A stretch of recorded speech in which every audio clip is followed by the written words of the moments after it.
తెలంగాణ ధీరత్వానికి సర్దార్ సర్వాయి పాపన్న గౌడ్ జయంతి ప్రత్యేకంగా నిలిచిందని మమ్మషాపూర్ గౌడ కులస్తులు పేర్కొన్నారు. సిద్దిపేట జిల్లా దౌలతాబాద్ మండలం మహమ్మద్షాపూర్ గ్రామంలో సర్దార్ సర్వాయి పాపన్న గౌడ్ కీర్తిని స్మరించుకుని ఆయన జయంతి సందర్భంగా చిత్రపటానికి పూలమాలలు వేసి నివాళులు అర్పించారు.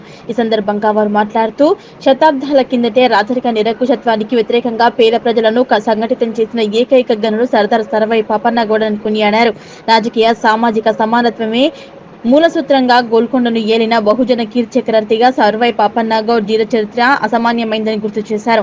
ఆయన పోరాట స్ఫూర్తితో యువత ముందంజలో నడవాలని పేర్కొన్నారు. తెలంగాణ రాష్ట్ర ప్రభుత్వానికి ప్రత్యేక కృతజ్ఞతలు తెలుపుతూ సర్వాయి పాపన్న గౌడ్ జయంతిని అధికారికంగా జరపాలని గౌడ కులస్తులు పేర్కొన్నారు. ఈ కార్యక్రమంలో మహమ్మద్షాపూర్ గ్రామ గౌడ కులస్తులు తదితరులు పాల్గొన్నారు.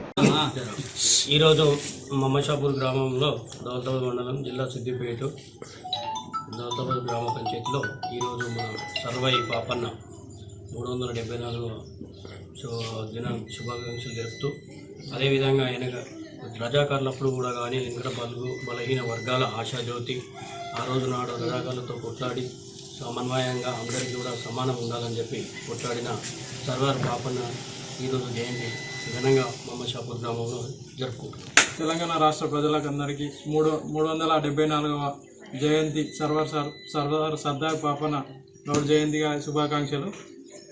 సర్దార్ పాపన్న అప్పట్లోనే బహుజన చక్రవర్తిగా రూపొందారు.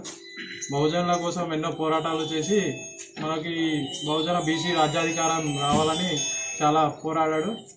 అందరికీ ముందుగా జాతీయ సర్దార్ సర్వాయి పాపన్న జయంతి శుభాకాంక్షలు. సర్దార్ సర్వాయి పాపన్న జయంతి శుభాకాంక్షలు. ఈ సంవత్సరానికి 374 సంవత్సరాలు పూర్తయ్యాయి.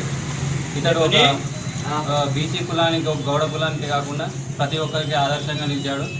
ఇతడు ఒక అప్పట్లో ఉన్న నిజాం నవాబులు, అసఫ్జాయిలు వాళ్ళ కాలంలోనే చక్రవర్తిగా నిలిచి భారతదేశంలోనే మొదటి బహుజనుడిగా దేశంలో నిలిచాడు.